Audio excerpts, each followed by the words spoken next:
Hello fellow model makers, welcome to my second armor build on the channel. And today we are building Italeri's 135 scale Panzer Kampfwagen 6 Tiger Ausf E mid-production. It's a nice looking box, although a little battered, having suffered through the rigors of postal delivery. The model number is 6507.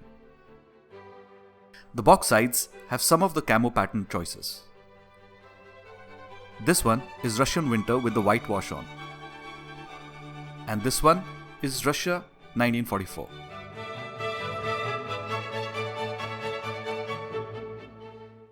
The other side has this nice picture of a tiger showing some of the parts that come with the kit, along with this photo etch plate. Not much on this side of the box, other than the kit is 24.1 centimeters when complete. Now, let's take a look inside. So we have two plastic bags with 6 sprues inside.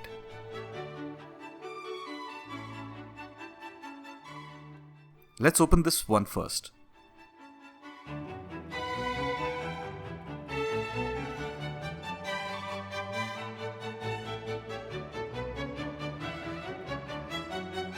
Some parts seem to have come loose. So the first bag has 3 sprues. Well, we get an engine with this kit. The plastic looks crisp and nicely detailed. There appears to be some minor flash here and there, but nothing to be worried about. Let's open the second bag. This bag has 3 sprues with the link track and the zimmerit. The zimmerit will have to be bent around the turret. That should be interesting.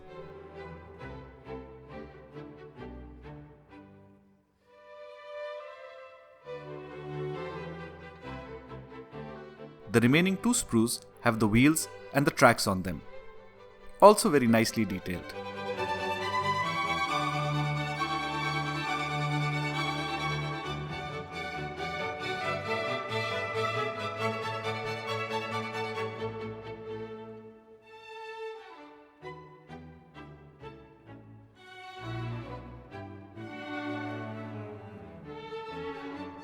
We have some decals for the various versions of the tank. And finally, this photo etch plate. I am not sure how many of these parts I will use, but we will see.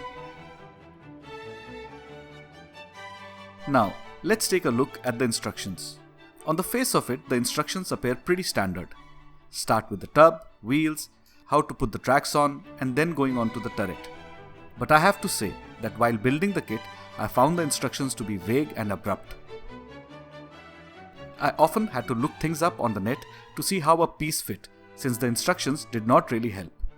Further, some of the parts are numbered incorrectly, so that took a long time to figure out. All in all, someone in Italeri should have a relook at these instructions and bring them up to speed. Finally, there are 4 camo options to choose from. I think I will go with one of the first 2. The color scheme choice has to be made fairly early, as your choice will determine which of the 2 variants of the kit you will build.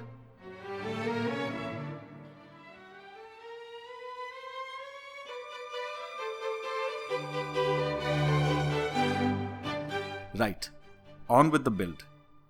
I have cleaned up the tub and the first few pieces, and already the first glitch with the instructions. These 2 parts labelled as D are actually here, on the E sprue.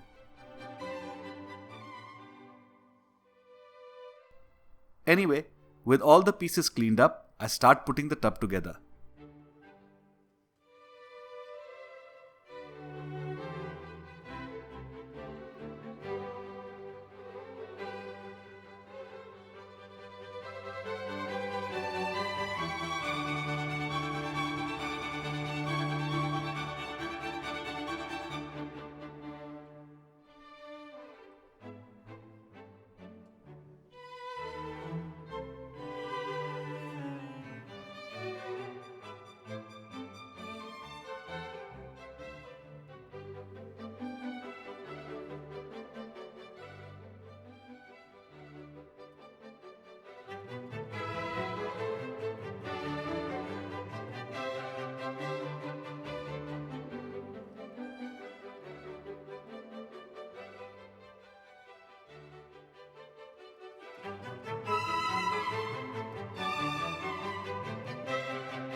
Right, time to glue the swing arm axles on the tank.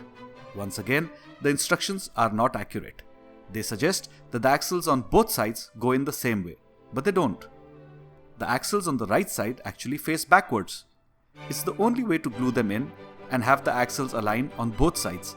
Not to mention, that is how the swing arms and axles were installed in the real tank.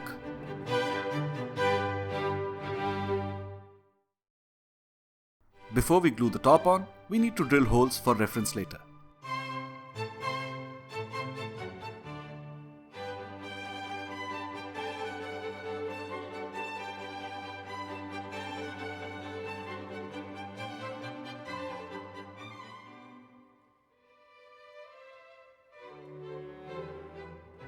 Next, it's time for the forward hatches. These can be kept open or closed. However, since there is no detailing inside, I decided to glue them in place.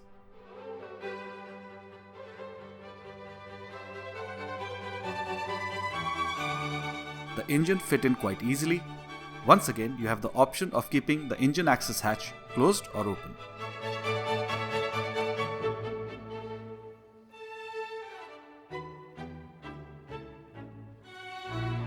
The engine cover or access hatch is the first place you have to decide which version of the tank you want to make. I have decided I will build either the A or B version, so I put together the correct engine cover.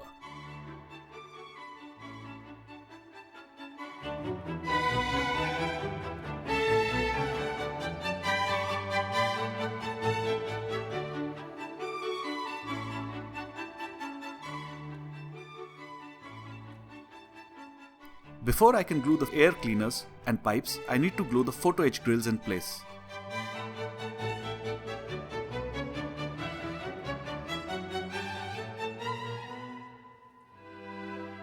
I use a super glue gel for this. The gel allows me a little more time to move the piece about before it sets in place.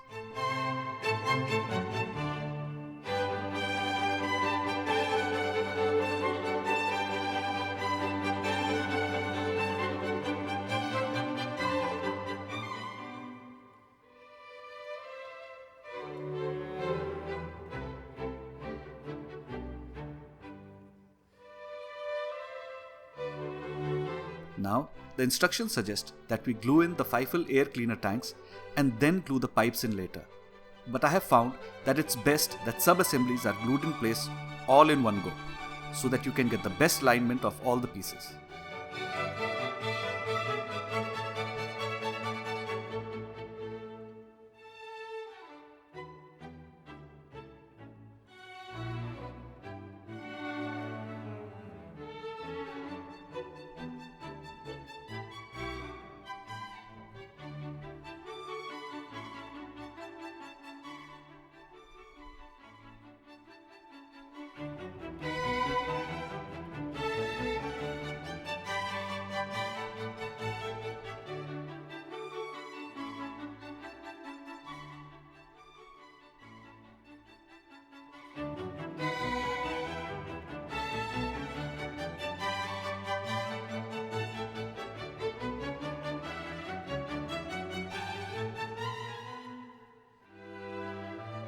Moving on to the turret. The first thing we need to do is glue the Zimmerit coating on. Now, since I have to bend the coating around the turret, I start by gluing in sections.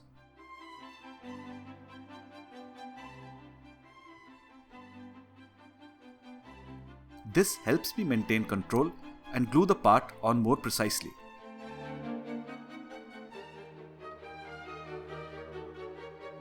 Once the first part of the Zimmerit and turret have been glued in, I glue in the remaining half, trying to minimize the gap between the two parts for a snug fit.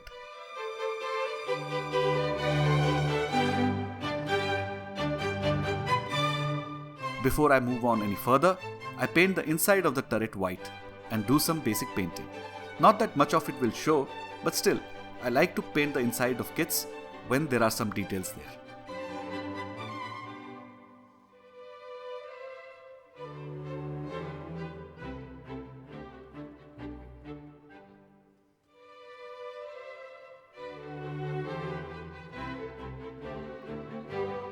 Now to get rid of the seam line on the turret. I am using a sanding sponge. I start with something like an 800 grit and move up to a 1200 grit for a smooth finish.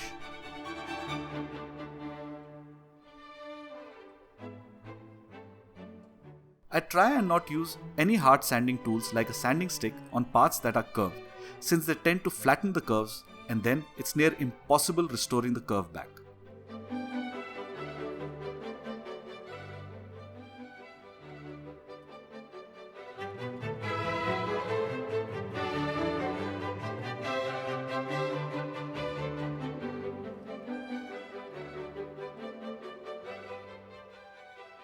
The 4-part turret is now put together.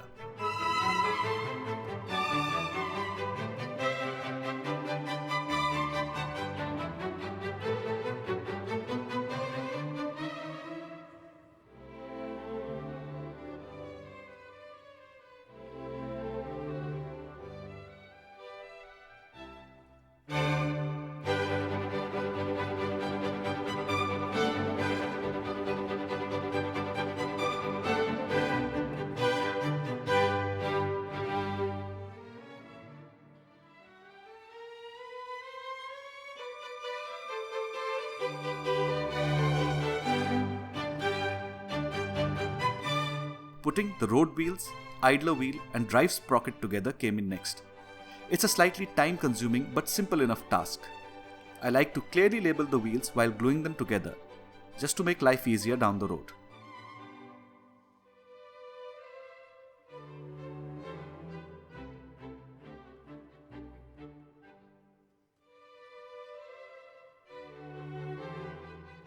Make sure that the drive sprocket is free and not glued stiff, or it might prove to be a problem while assembling the track.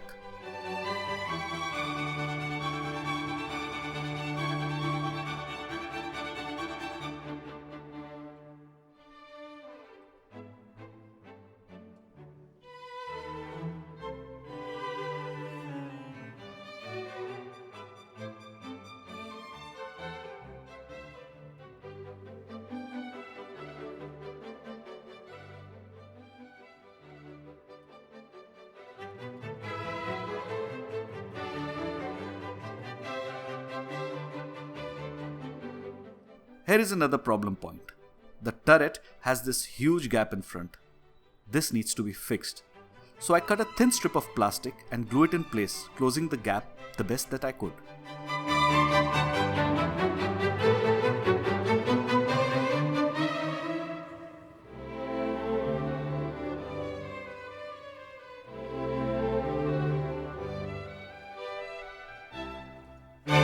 Well, it seems we are done with the build. Next time, we will take on painting this tank. I hope you enjoyed the video. Till next time, good luck and have fun with modeling.